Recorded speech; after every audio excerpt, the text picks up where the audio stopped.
First of all is the villages in Molo. The villages in Molo are basically clustered and have a very small population, and they are mostly very close to one another.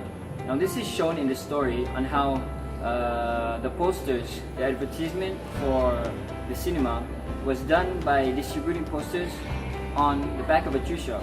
So this shows that Cik Wan Pong was able to distribute the posters by just writing his tree shop, and he was able to distribute them to 4 or 5 villages, which would be impossible to do if they were very far from one another.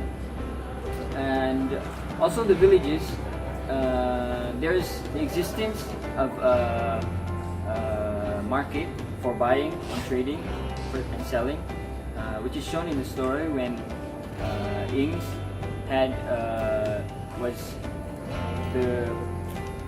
because of him there was a commotion in the market, which was told by the mother, which shows that there was also a market for that during that period of time. My second point is about the town.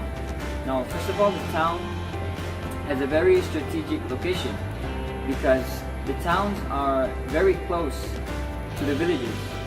Now this is shown because of how the music from the cinema was easily heard by the villages when it was when the cinema was on. So this shows that the villages, the town was very close to the village, and it was a very strategic location, which helped the cinema to be very close to the villagers. Village in Kelantan, where they also have many essential buildings that needed in a society. So first buildings that we able to identify in Molo is mosque. The mosque have wooden veranda, a big compound. They also have bedok to call people to pray. Okay, next is the local market where the villagers exchange commodity amongst them. They also have schools, 2 types of school, that is primary and secondary, which provide education to the youngsters in Molo.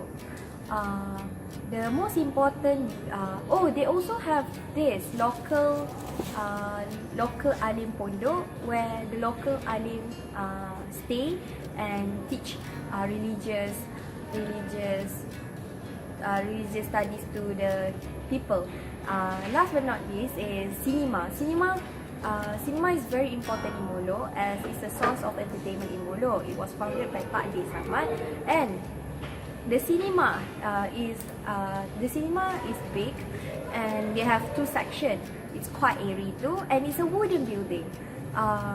It provides many functions to the villagers, such as they provide space for school concerts and many events. So for the landscape, in Molo they have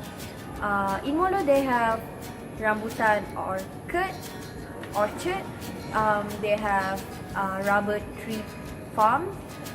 They also have laterite roads. Yeah. Paddy fields too. Okay, so next I'll be explaining about the nature of life, culture and tradition of the society. So the first point will be about the personal problems trigger ill-natured attitude. So based on the first story, Pak Samad Cinema, it emphasizes on being a gedeber. Gedeber is someone who possesses a very good skills in martial arts, or in Malay it can be called as pendekar. So the next point, they even can take over the role of the police, by which it means that sometimes the police even afraid of them. So in a way that because they being a gedeber actually because of a noble intention, because they want to protect themselves during the World War II when the Japanese invade Malaysia, invade Tanah Melayu. So also protect the family and also fighting the enemies between the gedeber community. So in this community, mainly consists of men who are fearless, can be described as fearless, and also sometimes is someone that will guard their authority. For example, protect the penggawa, when Pak Samad protect the penggawa. So I think we have this in Molo.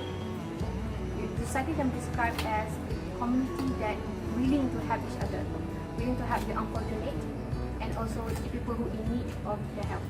However, they don't really abandon the fact that they still complain and gossip about the issues.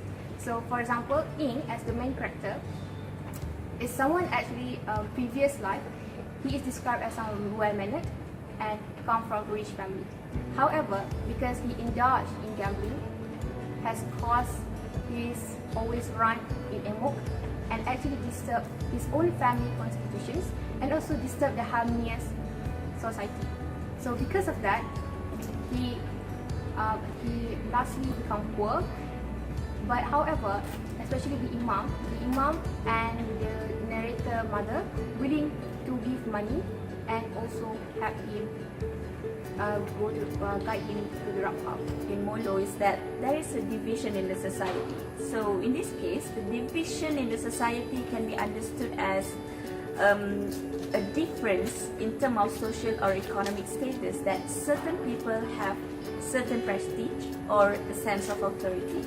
And in both stories, we can see that there is a group of religious people who tends to be the source of information or the problem solver. Okay, for example, in the story Pak Samad Cinema, Pak Samad was a very fearless man and no one could stop him from doing what he wanted, right? But still, he respected the local alim, and only this local alim could give him advice or suggestion or opinion in any matters. And then in the next story, which is the happiest man in Molo, we can see that the only individual who was able to stop the commotion in the market that is caused by a man named Ing or Shafi'i was the Tok Guru.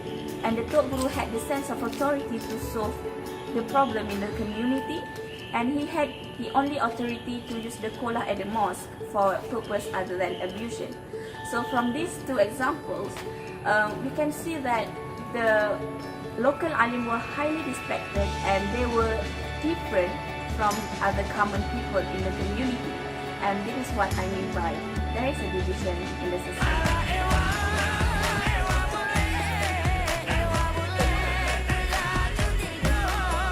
Kau apa lagi sini? Mari balik. Balik. Balik dah. Balik. Jom. Balik dah.